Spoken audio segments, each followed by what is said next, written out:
नन्ही नन्ही बूंद पड़े सीढ़ी सीढ़ी बाल से, नन्ही नन्ही बूंद पड़े सीढ़ी सीढ़ी बाल से, हाँ नन्ही नन्ही बूंद पड़े सीढ़ी सीढ़ी बाल से, नन्ही नन्ही बूंद पड़े सीढ़ी सीढ़ी बाल से। गोरा जी प्लीज थोड़ी भांग का सवाल है, गोरा जी प्लीज थोड़ी भांग का सवाल है। वो नन्ही नन्ही बूंद पड़े सीढ़ी सीढ़ी बाल से, नन्ही नन्ही बूंद पड़े सीढ़ी सीढ़ी बाल से। गोरा जी प्लीज थोड़ी भांग का सवाल है, गोरा जी प्लीज थोड़ी भांग का सवाल है।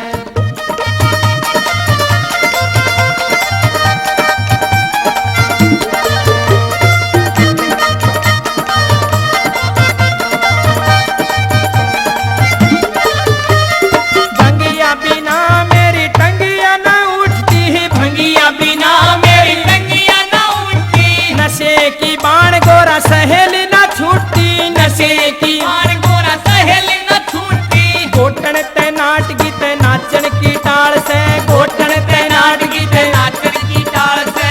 गोरा जी प्लीज थोड़ी भांग का सवाल है, अरे गोरा जी प्लीज थोड़ी भांग का सवाल है। नन्ही नन्ही बूंद पड़े सीढ़ी सीढ़ी बाल से, नन्ही नन्ही बूंद पड़े सीढ़ी सीढ़ी बाल से। गोरा जी प्लीज थोड़ी भांग का सवाल है, गोरा जी प्लीज थोड़ी भांग का सवाल है।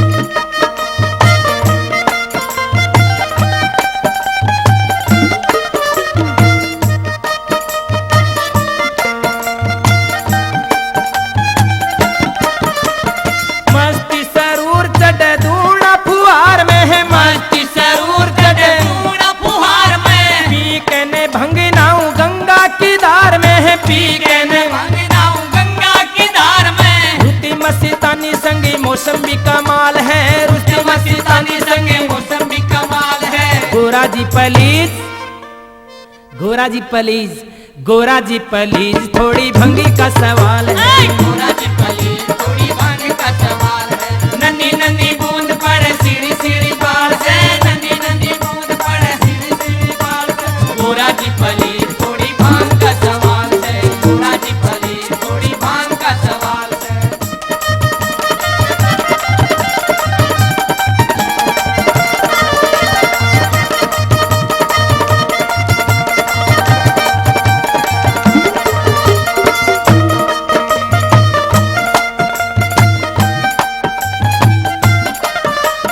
तेरा कैलाशपति सती गति भोला से है, तेरा कैलाशपति गति गति भोला से, बांग बिना मन को न बांग का रोड़ा से है, भांग बिना मन को न भांग पाए रोड़ा से। तन्ना भी तो चाहिए जैसे मन तेरा ख्याल से है, तन्ने भी तो चाहिए जैसे मन तेरा ख्याल से। गोरा जी प्लीज, गोरा जी प्लीज, गोरा जी प्लीज थोड़ी भांग का सवाल है, गोरा जी प्लीज थोड़ी भांग का सवाल है। नन्ही नन्ही बूंद पड़े सीढ़ी सीढ़ी बाल से, नन्ही नन्ही बूंद पड़े सीढ़ी सीढ़ी बाल से। गोरा जी प्लीज थोड़ी भांग का सवाल है, गोरा जी प्लीज थोड़ी भांग का सवाल है।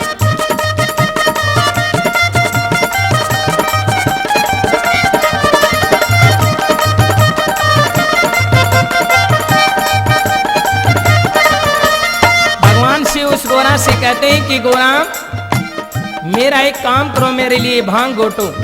इस सावन के महीने में झूलों का बड़ा महत्व होता है, तुम मेरा ये काम करो, मैं आपसे वायदा करता हूँ कि मैं आपको झूला झुलाऊंगा और नंदी बैल पे सवार करके तुझे मेला दिखा करके लाऊंगा। भगवान शिव कैसे क्या कहते हैं गोरा से,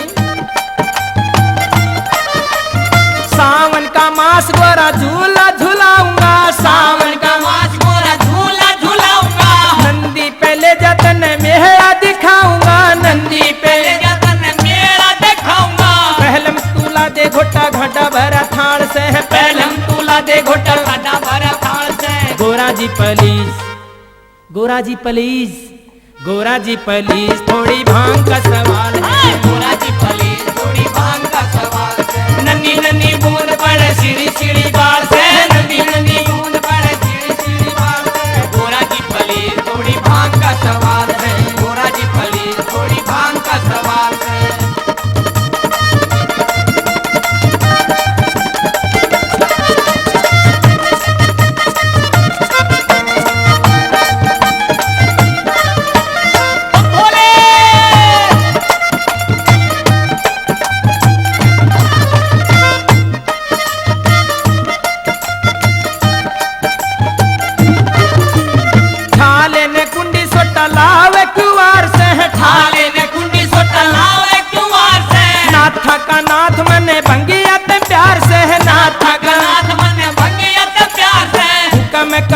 सिंह मान्यत तत्काल से, हुक्म कमल सिंह मन तत्काल से। गोरा जी प्लीज, गोरा जी प्लीज, गोरा जी प्लीज थोड़ी भांग का सवाल है। अरे गोरा जी प्लीज थोड़ी भांग का सवाल है। नन्ही नन्ही बूंद पड़े सिड़ी सिड़ी बाल से, नन्ही नन्ही बूंद पड़े सिड़ी सिड़ी बाल से। गोरा जी प्लीज थोड़ी भांग का सवाल है। गोरा जी प्लीज थोड़ी भांग का सवाल है। गोरा जी प्लीज थोड़ी भांग का सवाल है। गोरा जी प्लीज थोड़ी भांग का सवाल।